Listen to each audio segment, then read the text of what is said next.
Hey folks, how's it going? Now, roast potatoes are an absolute must-have for every British Sunday lunch.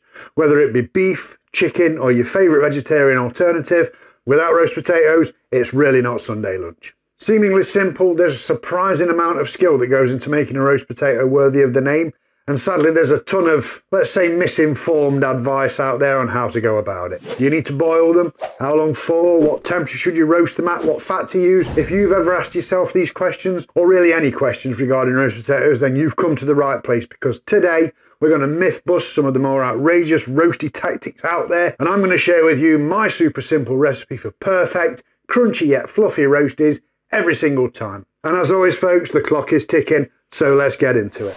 As always, we'll start by getting our veg prepped. Nothing too arduous this time, as our veg is just potatoes. These are Maris Piper, and they're my absolute go-to for roast potatoes. Maris are a really floury variety that boil well and will dry out perfectly when allowed to steam. Honestly, I don't know enough about potatoes in other places to recommend a local alternative, but get the flouriest variety you can find and you should be good to go. To get started, we'll just peel these as normal with a speed peeler. Mr. Spud has a day off today, so I'm using my regular old peeler, and there's nothing much else to say here. This is 5 medium-sized potatoes, which should make between 10 and 15 regular-sized roasts.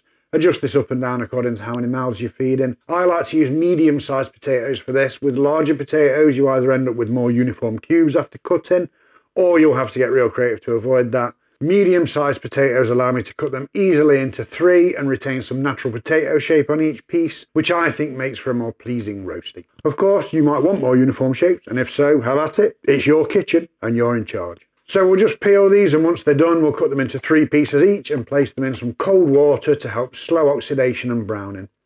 You see how the water got all cloudy? That's excess starch and we need to get rid of it. I'll take these over to the sink and give them a good rinse under cold running water, making sure to keep them moving and completely change the water several times.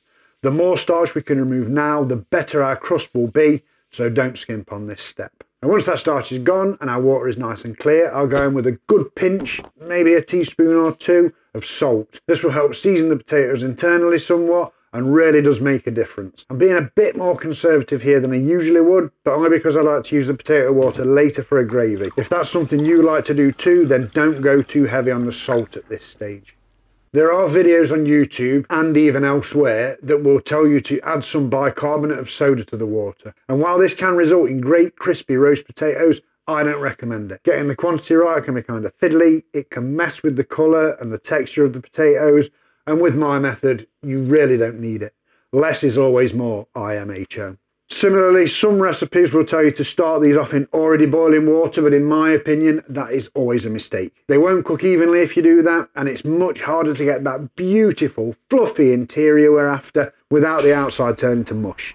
So, cold pan goes on the hob over a medium-high heat, and we'll just let it come to a boil in its own time. Once the pan starts to come to a boil, we'll turn the heat down a little bit and let them simmer for about 15 minutes. If your potatoes are significantly bigger or smaller than mine, adjust this up and down, but only by a couple of minutes either way. 15 minutes later, let's come back and check these are ready. What you're looking for here is a bit of resistance when poked with a fork, but enough doneness that if you push the fork, they crack but don't completely fall apart. These look perfect, so I'll take them off the heat. Now, I know I said I wanted to use the water for a gravy, but honestly I forgot, and it's no big deal. If you want to do that, then drain off as much as you can into a suitable receptacle.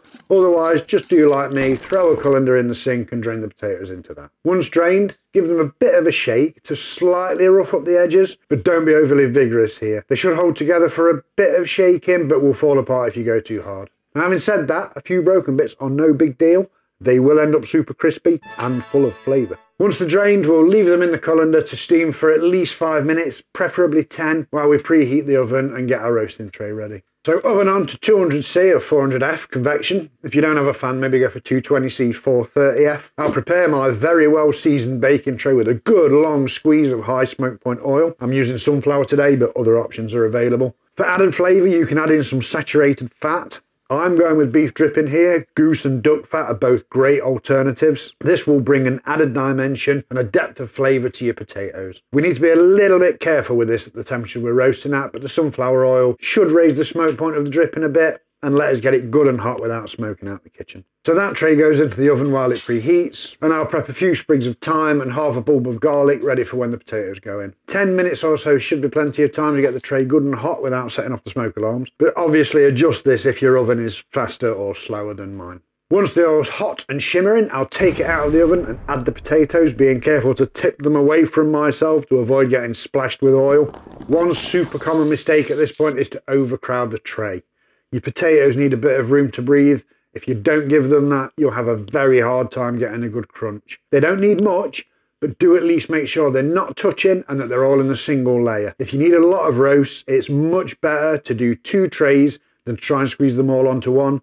That path leads to disappointing dinner, and nobody wants that. I feel like I'm forgetting something here. The potatoes, tray, heat. Oh, right. Did I ask you to smash the like button yet? I feel like I didn't, but I really don't remember. Just in case, if you are finding this video useful so far, please do give that like button down below a good solid hit. It'll help the video spread to more people, and it really helps the channel. Thanks. The pan should sizzle when the roast potatoes are added, which tells you everything is as hot as it should be. I'll add the thyme and the garlic, which will also sizzle and sputter a bit, so take care.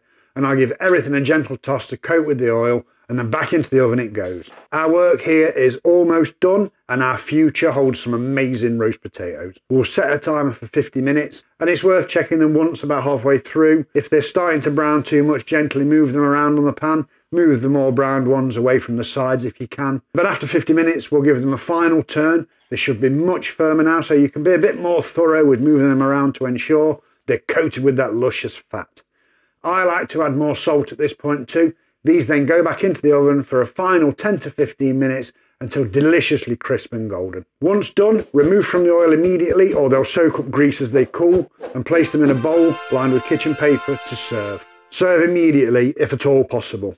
You can reheat them if they've cooled a bit with a few minutes in the oven, but they will never regain the glory they had when they were fresh and hot. I always aim to have everything else ready so that as soon as the roast is done, I can serve everything right away. And that's all there is to it.